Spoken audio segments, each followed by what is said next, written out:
नमस्कार। सशक्त और सुदृढ़ हो सके कृषि के हालात, इस कार्यक्रम में हम करेंगे सिर्फ किसान की बात। आप देख रहे हैं पूसा समाचार। मैं डॉक्टर कपिला शेखावत, वरिष्ठ वैज्ञानिक सस्य विज्ञान, और मैं डॉक्टर ज्ञान मिश्रा, प्रधान वैज्ञानिक आनुवंशिकी। शुरू करते हैं आज का एक खास अंक, जिसमें हम दर्शकों को पूसा संस्थान द्वारा विकसित धान के उन्नत किस्म पूसा बासमती 1692 की जानकारी देंगे। साथ ही करेला उत्पादन के बारे में भी बताएंगे और साझा करेंगे एक प्रगतिशील किसान की उन्नत तकनीक अपनाकर आय वृद्धि की एक सफल कहानी। हमारे लिए बड़े ही उत्साह और हर्ष का विषय है कि देश के विभिन्न प्रदेशों से किसान भाई लगातार अपनी खेती किसानी से जुड़ी समस्याएं हमारे व्हाट्सएप नंबर 9560297502 पर भेज रहे हैं, जिसका समाधान हम पूसा व्हाट्सएप सलाह सेगमेंट में आपसे साझा करेंगे। और इस अंक के अंत में मौसम खबर। अनाजी फसलों में धान एक प्रमुख फसल है जो संपूर्ण भारत में उगाई जाती है। बासमती धान गुणवत्ता में श्रेष्ठ होने के साथ साथ अपनी सुगंध से हमारी भोजन की थाली को भी महका देता है। इसके अलावा कृषि निर्यात में भी इसकी एक प्रमुख भूमिका रहती है। बिल्कुल। और पूसा संस्थान ने हाल में ही बासमती धान की एक उन्नत किस्म पूसा बासमती 1692 का विकास किया है, जिसकी विशेषताओं के बारे में विस्तार से बता रहे हैं हमारे संस्थान के निदेशक डॉक्टर अशोक कुमार सिंह जी। किसान भाइयों, आज मैं आपको जानकारी दूंगा बासमती की एक नई किस्म जो पूसा संस्थान के द्वारा विकसित की गई है, जिसका नाम है पूसा बासमती 1692। ये किस्म जो है 115 दिन के अंदर पककर तैयार हो जाती है। पूसा बासमती 1509 से करीब 5 से 10 दिन पहले पक जाती है और इसकी पैदावार पूसा बासमती 1509 की तुलना में 5 क्विंटल प्रति एकड़ ज़्यादा होती है। इसके साथ साथ इसके दाने में चावल के अंदर दूधियापन नहीं होता है, जिसकी वजह से इसका चावल टूटता नहीं है। इसकी वजह से खड़े चावल की रिकवरी इसमें ज़्यादा होती है। और इसकी जो संस्तुति हम करेंगे कि इसकी पौध जो है करीब 15 जून के आसपास आप पौधशाला में बीज की बुआई करें और 25 दिन की जब पौध तैयार हो जाए तो उसमें इसकी रोपाई करें। तो 10 जुलाई से लेकर के 15 जुलाई के आसपास अगर इसकी रोपाई करते हैं तो उच्च गुणवत्ता और साथ ही साथ अधिक पैदावार आपको प्राप्त होगी। चूँकि ये नई किस्म है, इसका बीज हमारे पास बहुत ज़्यादा मात्रा में उपलब्ध नहीं था, इसलिए हम लोगों ने इस बार जो हमारा किसान मेला 25 से 27 फरवरी को लगाया गया, उसमें इसका सीमित मात्रा में बीज 2 किलोग्राम के पैकेट में किसान भाइयों को हमने दिया है।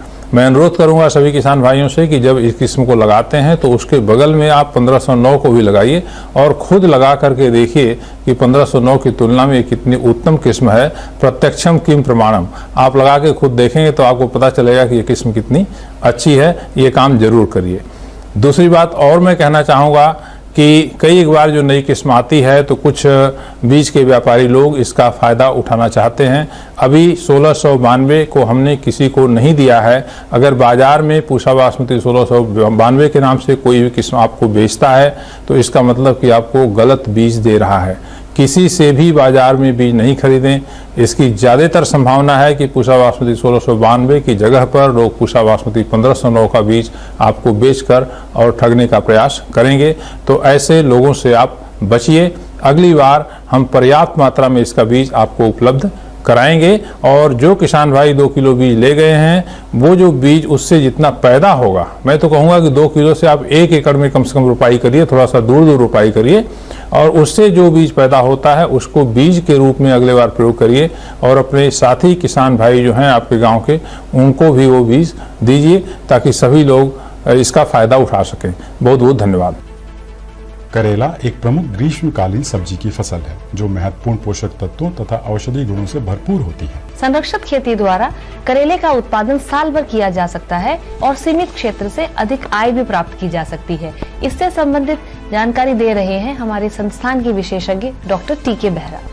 ये जो करेला है उसको संरक्षित खेती कर सकते हैं, लेकिन उसके मतलब है आप नेट हाउस और पॉली हाउस में भी ये खेती कर सकते हैं। जो संरक्षित खेती हम करते हैं नेट हाउस और पॉली हाउस में, साल में आपको 3 बार कर सकते हैं। करेला बहुत पौष्टिक आहार है जिसको आपने सब्जी का आकार में यूज़ कर सकते हैं और जूस के लिए भी यूज़ कर सकते हैं, जिसको आजकल डायबिटीज़ के लिए सबसे बेस्ट हो गया कि करेले का जूस सुबह पीते हैं लोग। हमारे पूसा संस्थान ने विकसित किया है पूसा रसदार। ये सबसे पहला वैरायटी है जो पूसा संस्थान ने विकसित किया है, उसको पूसा रसदार कहेंगे। उसमें जो जो फल है शिमला मिर्च की तरफ है, और एक एक फल जो है 100 से 150 ग्राम करीब होता है।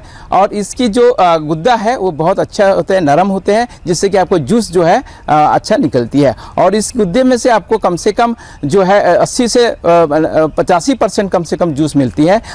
इसको पहले जो अपने नेट हाउस और पॉली हाउस में कम से कम जो फरवरी मार्च के महीने में आपको नेट हाउस में लगाना पड़ेगा, और इसके बाद फिर आपने जुलाई अगस्त महीने में फिर ले सकते हैं, जो कि आपका खरीफ सीजन में उसको ले सकते हैं। और फिर ठंड के मौसम में उसको आप नवंबर दिसंबर में पॉली हाउस में लगा सकते हैं। जैसे नेट हाउस में है तो 100 वर्ग मीटर में कम से कम आपको 100 से 150 पौधे मिल जाएंगे, और जिसके से एक पौधे में 2 से 2.5 केजी तक आपको फल मिलेगा, और जिससे कि आपको 3 से 4 क्विंटल तक आपको जो फल एक 100 स्क्वायर मीटर वर्ग मीटर में आपको मिल जाएगा। और इसके लिए आपको जो पहले जो नेट हाउस है उसको अच्छे से तैयार कर लीजिए, और उसके बाद ड्रिप इरिगेशन सिस्टम भी लगा सकते हैं। और जो पंक्तियों का दूरी है जो आपने पौधे लगाएंगे उसके आपने कम से कम 50 सेंटीमीटर दूरी रखें, और पौधे से पौधे 25 से 30 सेंटीमीटर दूरी रख सकते हैं। तो पर परागन में आपको खुद ही हैंड पॉलिनेशन करना पड़ता है, क्योंकि जो पॉली हाउस और नेट हाउस होता है उसका अंदर में कोई मधुमक्खी नहीं रहते हैं, तो इसको आपको खुद ही हाथ में परागन करना पड़ेगा, जिसके लिए आपको नर और मादा पहचानना जरूरी है। नर फूल को तोड़ के मादा में उसके ऊपरी भाग में उसको लगाना पड़ेगा, जिससे कि फल वो बन जाता है। तो फल के लिए कम से कम जब परागन आप करेंगे तो उसके 8 से 12 दिन का अंदर ये फल बड़ा हो जाता है। जो हमने पूसा रसदार के बारे में बता रहे हैं, ये 45 दिन से शुरू हो जाएगा आपका तुड़ाई। तो 45 दिन से 90 दिन तक आपको 1.5-2 महीना तक आप उसको तुड़ाई कर सकते हैं और बाजार में बेच सकते हैं। तो इसके आप जब बेचेंगे बाजार में, इसकी कम से कम आपको एक 100 स्क्वायर मीटर में 11 से 12 हज़ार आपको रुपये के आमदनी हो सकती है। और इसमें लागत जो है 4 से 5 हज़ार प्रति सीजन में लगती है। तो कम से कम 8 से 10 हज़ार का जो प्रॉफिट आप एक सीजन में ले सकते हैं, और साल में एक वर्ग मीटर में कम से कम 30 से 40 हज़ार तक आपको इसका जो प्रॉफिट ले सकते हैं। अनेक किसान खेती किसानी की नवीन तकनीकों से उत्तम उत्पादन पाकर सफल किसान के रूप में एक अलग पहचान बना रहे हैं। ऐसे किसानों का अनुभव दूसरे किसानों के लिए भी बहुत लाभप्रद होता है। जी, ऐसे ही एक प्रगतिशील किसान हैं श्री गंगाराम सेपट जी, जो पूसा संस्थान द्वारा नवोन्मेषी किसान पुरस्कार से सम्मानित भी हैं। ये आज हमें विभिन्न उन्नत तकनीकों द्वारा अधिक उत्पादन एवं आय वृद्धि के बारे में विस्तार पूर्वक बता रहे हैं। आइए सुनते हैं। मैं गंगाराम सेपट ऑर्गेनिक कृषि फार्म कालक, जिला जयपुर, राजस्थान से हूँ। आज आप लोग मेरे पॉली हाउस के अंदर हैं, जिसमें ऑर्गेनिक कल्टीवेशन कर रहा हूँ मैं। आप देख सकते हैं इसमें किस प्रकार से क्रॉप लगी हुई है और फ्रूट्स आ रहे हैं। ये पूरा पॉली हाउस का है, जिसमें 2 वैरायटी लगी हुई है अलग अलग। पूरा बरसात की एक एक बूंद को जब भी एक बूंद भी बारिश होती है तो इन पाइपों के द्वारा हम पौंड में ये पानी इकट्ठा करते हैं। हमारे पास में 75 लाख लीटर पानी की इकट्ठा करने की क्षमता है। इस पानी को फसल में देने के लिए सोलर लगे हुए हैं, सोलर पैनल लगे हुए हैं, जिनका उपयोग बिना बिजली के हम उसका उपयोग करते हैं। और इसके अलावा मेरे पास में बायो लैब भी मैंने बना रखी है, जिसमें लगभग 10 से 15 प्रकार के कल्चर्स इसके अंदर हैं, जिसमें ट्राइकोडर्मा है, सुडोमोनास है, पेसिलो है, बेसिलस सबट्यूलस है, वोवेरिया वेशियाना है, माइट के लिए हिसिटुला थॉम्सन है, स्ट्रॉबेरी का फ्रूट है, जो राजस्थान में मरु प्रदेश के अंदर स्ट्रॉबेरी लगा रखी है मैंने। ये रेड कैबेज है, आप देख रहे हैं। मेरे खेत में लगभग 10 से 15 प्रकार की सब्जियां लगाता हूं, जिसमें चाइना कैबेज है, रेड कैबेज है, लेट्यूज है, आइसबर्ग है, और वो सामने आप देख रहे हैं नॉर्मल प्रकार के गेहूं हैं, और साथ में उसके पास में काले जो गेहूं हैं वो भी मैं यहाँ पर मेरे खेत में ग्रो कर रखे हैं। पौंड के अंदर मेरे पास में 75 लाख लीटर पानी है। इसके साथ में आप लोग इसके अंदर 7 प्रकार की मछलियाँ हैं, 7 वैरायटी, जिसमें 3 देसी मछलियों की वैरायटी है, जिसमें मरगला है, रोहू है, कतला है, और विदेशी मछलियों के अंदर इसमें कॉमन कॉर्प है, सिल्वर कॉर्प है, गोल्डन कॉर्प है। मछलियों का वेस्टेज जो है वो फसल के लिए बाण औषधि है। और मेरे खेत में जो वेस्टेज पदार्थ हैं उनका उपयोग मैं मछलियों के खाने के रूप में करता हूँ।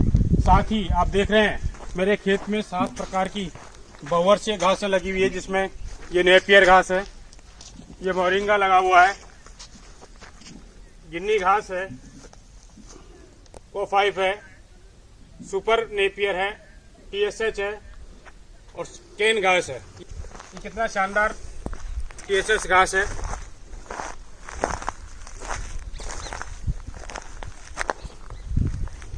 ये केन घास का है।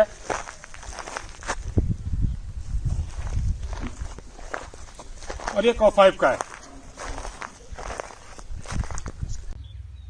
सब्जियों के अलावा हमारे पास में फ्लावर्स की भी खेती हम लोग कर रहे हैं। अभी हाल ही में नया प्रोजेक्ट के रूप में हमने ये बहुत सारे अलग अलग वेराइटियों के जो फ्लावर हैं वो हमने हमारे खेत में ग्रो किए हैं। और ये एक फ्लावर्स के इनकम के साथ साथ में इनका एक बेनिफिट ये है कि साहब इनके जो कलर है इसके ऊपर इंसेक्ट आते हैं, तो ये फसलों के साइडों में अलग अलग रो के अंदर इसको लगाया गया है, जिससे इंसेक्ट इनके ऊपर आ जाएंगे और इन्हीं के ऊपर स्प्रे करके हम रोग और बीमारियां जो है उनसे बचाया जा सकता है। ये लोकार्नो लेट्यूज है। इसी प्रकार से एक दूसरा प्रकार का लेट्यूज ये है, यानी अलग अलग वेराइटी जो है वो मेरे पास में लेट्यूज की वेराइटियां हैं। ये ग्रीन लेट्यूज में आता है, आगे आप देख रहे हैं वो रेड लेट्यूज के अंदर है। और मेरे पास में टोटल हम संयुक्त परिवार है हमारा, 3 भाई हैं। तीनों भाइयों के पास में एक एक पॉली हाउस है, यानी लगभग 12,000 वर्ग मीटर हमारे पास में पॉली हाउस है। और पर पॉली हाउस के अंदर मुझे 10 लाख रुपए होता है। साथ ही में ओपन फील्ड से मछलियों और ओपन फील्ड की जो क्रॉप है इन सबको मिलाकर मैं जो पहले आमदनी परंपरागत हम खेती करते थे तो 2 लाख रुपए थी, उससे बढ़कर आज हमारी जो है मेरी जो बचत है अकेले की वो 20 लाख रुपए पर सालाना है। और मुझे अभी हाल ही में इंडियन एग्रीकल्चर रिसर्च इंस्टीट्यूट द्वारा इनोवेटिव फार्मर के रूप में चुना गया है। के साथ आप लोग देख रहे हैं कि मेरे पास में सारे के सारे कृषि यंत्र हैं, इनका उपयोग मैं करता हूं। और पूसा IRI द्वारा मैं जुड़ा हुआ हूं और वहां से मुझे काफ़ी बेनिफिट्स मिल रहे हैं। धन्यवाद। जय हिंद, जय भारत। पूसा समाचार में अब समय है पूसा व्हाट्सएप सलाह सेगमेंट का, जिसमें हम आपकी खेती किसानी से जुड़ी समस्याओं का समाधान बताएंगे। गाजियाबाद उत्तर प्रदेश से शिव शंकर जी ने सरसों में कीट की समस्या बताई है। आपकी फसल में एफिड यानी माहूर नामक कीट का प्रकोप हुआ दिख रहा है। इसके समाधान के लिए क्लोरोपाइरीफॉस की 200 मिलीलीटर मात्रा या मेटासिस्टॉक्स की 400 मिलीलीटर मात्रा को 200 लीटर पानी में घोल बनाकर 1 एकड़ की दर से छिड़काव करें। चंपारण बिहार से कुंदन किशोर कुमार जी ने बेल के फलों के भूरा होने की समस्या बताई है। आपकी फसल में बोरॉन की कमी तथा गलन के लक्षण दिखाई दे रहे हैं, जिसके कारण आपके फल भूरे काले पड़ रहे हैं। इसके समाधान के लिए 400 ग्राम बोरिक एसिड को 200 लीटर पानी में घोल बनाकर 1 एकड़ की दर से छिड़काव करें। साथ ही रिडोमिल गोल्ड की 400 मिलीलीटर मात्रा को 200 लीटर पानी में घोल बनाकर 1 एकड़ की दर से छिड़काव करें।